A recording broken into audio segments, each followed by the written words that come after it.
Star Wars Episode 9 is set to bring a return of legacy characters, sequel characters, as well as 8 others into this overall story. This is Mike Zero here. If you guys are new to the channel, do make sure to subscribe to see future Star Wars content.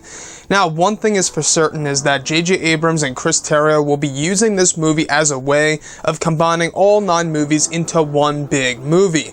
And we do know that there will be connections to Revenge of the Sith, and this raises a lot of questions, of course, is of exactly how will J.J. and Chris Terrio connect this movie to Revenge of the Sith. Now, we do know that one of those connections has all to do with the music. We do know that John Williams is going to be doing a blend between prequel, original trilogy, and sequel trilogy themes all mixed together, which to me, I am very excited to see on the big screen for, you know, this being the final film of the Skywalker saga. It's going to be a mega event. A lot of people are going to tune in as long as this movie gets good word of mouth. But looking at Episode 9 specifically, these past couple of weeks or so, we've been learning a whole lot more about this film when it comes to some of the set leaks, the set designs, the concept art, and storyboard descriptions, etc.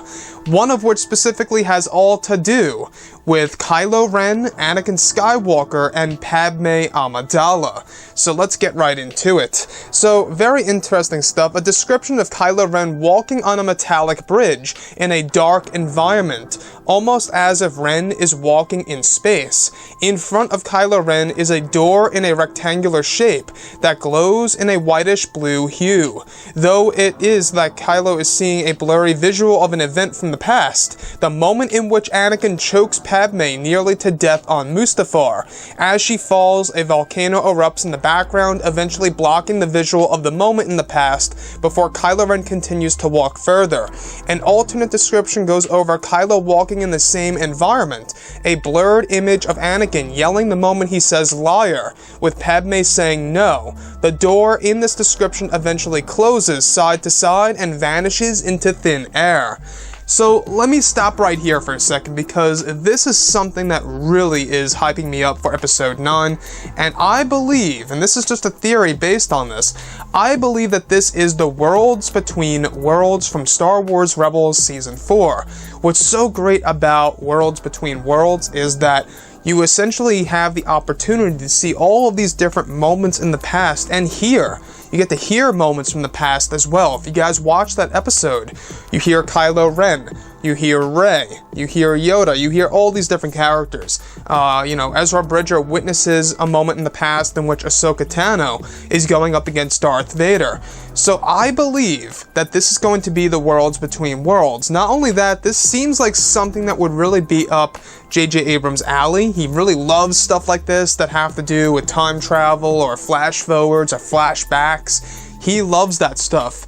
I don't know if you guys have watched Lost, but you can most definitely say that he loves that aspect of filmmaking. But looking at Episode 9 specifically, alright, would they really do the Worlds Between Worlds in Episode 9? Well, one dead giveaway is that we do know that Dave Filoni has actually discussed matters with Rian Johnson, J.J. Abrams, and Jon Favreau. They're all in it together, and they're all working together, on and off, in order to keep the continuity in place for the Star Wars franchise. So they're always talking to each other, they're always kind of sharing their ideas with other directors and other filmmakers in order to just keep things in line, so this way the other director and or writer can't make a big mistake.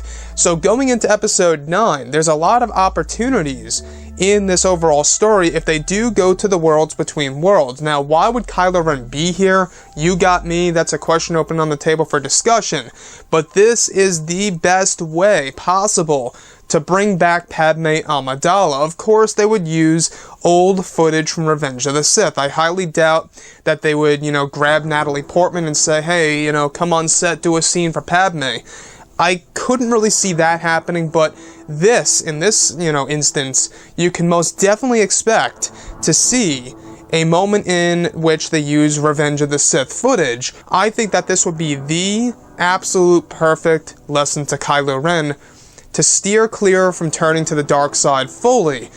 But looking at Episode 9, all of these different aspects of past films being connected to episode 9, I think is going to make this movie a whole lot more special than we are making it out to be right now. And I personally am very curious to see exactly how J.J. Abrams will actually use this on the big screen. But anyways, guys, drop a comment below. Let me know what you think about all of this in the comments. And if you guys did enjoy the content for today, do make sure to drop a thumbs up on this video to support the channel. I thank you all so very much for the kind support, and I'll catch you guys next time.